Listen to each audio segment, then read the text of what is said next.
would you go so far as to say you missed racing? Yes. So there's a lot of things I missed about it.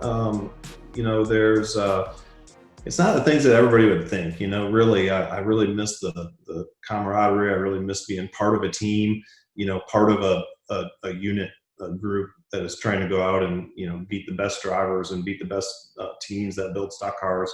Go to beat the best and try to be the best you can be, and be part of that link in that chain. So it takes everybody, doing their job at a high level to be able to be successful at the sport or to be able to win. So I really miss being part of that group, the interaction with your team, just the little things, going to the shop, and that's what I miss the most, is just the people and being part of a team. So if this deal works out really well and turns into something more long-term, what, if anything, will you do differently maybe in this chapter? So this is kind of maybe chapter number 2 or your second chance at going back and doing it differently. Yeah. When I had to get out of the car for half a season, it sort of gave me this sort of window into retirement. And then I came back and ran that last year, and I told myself, I'm not going to get worked up over this. I'm not going to get stressed out over this. I'm not going to get competitive in this moment because it doesn't help me.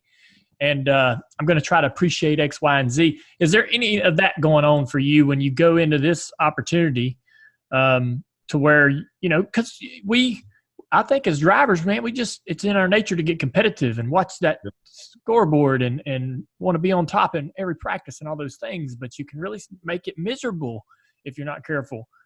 Even in the best of times, some of the best, most competitive, successful drivers are miserable people majority of the time, So do you think about that at all and going into this with probably a different approach? Yes and no, but I would say mostly no. I mean, I feel like everybody has something different inside them that drives them. Everybody has different reactions to different things. We're all different. Some of us are more different than others. And I just know kind of the feeling I need to have. And I know what it takes for me to be competitive and be my best. And I wouldn't have taken this if I didn't feel like I could put 100% effort in. So, and that was one thing Katie and I talked about. She's like, look, you can't go do this if you're not going to be all in, and I don't want you to be worried about being gone from the kids a little bit here, or doing this or doing it extra. She says, you gotta be all in to be your best. And I realized that I'm not getting any younger, and you're probably not as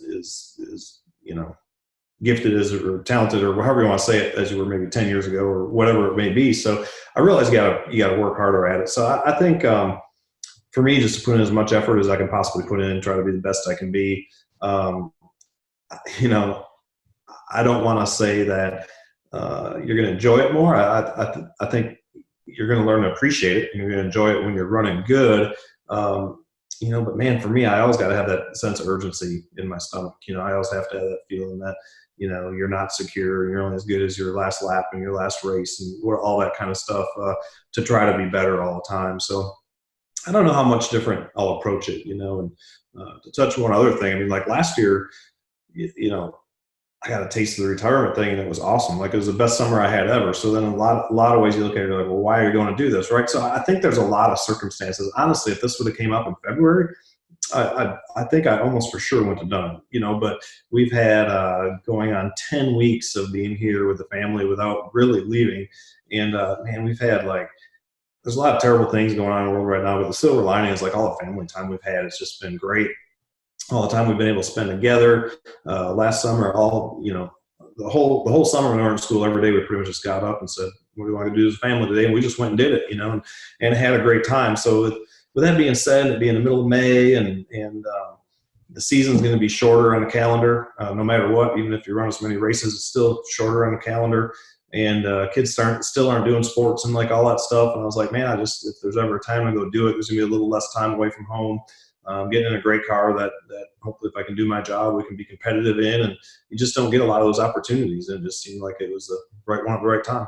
Your little girls are old enough to have a part of conversation on whether you get back in the car or not. And what was their reaction when you told them about this, and when you got real serious about it? What was their reaction to getting back on the road, and will they be able to experience this with you?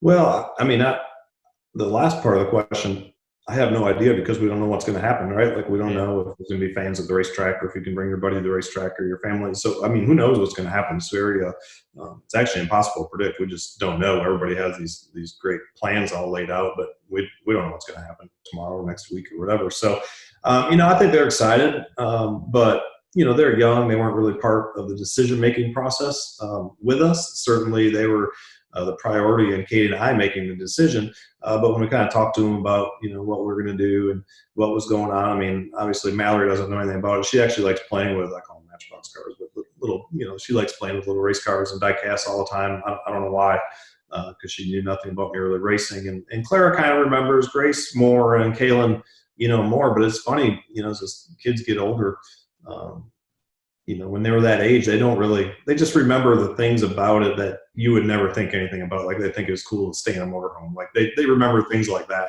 So, I think they're excited, but I don't know if they 100% understand what it means yet. That's usually the case is, it's our own families that are the most hard to impress. It's like, hey, I'm going to be wheeling that race car, or like, yeah. Bring me back a prize or something. You know what I'm saying? It's like they're hard to impress. It sounds like that.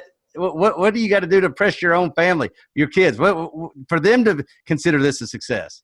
Well, they're impressed when I take them camping. That's their favorite thing to do. Camping, by the way, entails setting up a tent in the front yard. Have you been doing that? Is that how y'all been spending some quarantine time? Oh yeah, it's great. But yeah, Clara, who is 6, told me the other day. She's like, Dad, I was kind of thinking about that racing, and really all you're doing is driving a car and you're just going to go in circles all the time instead of going somewhere, right? I'm like, I mean, I guess. Yeah, kind of.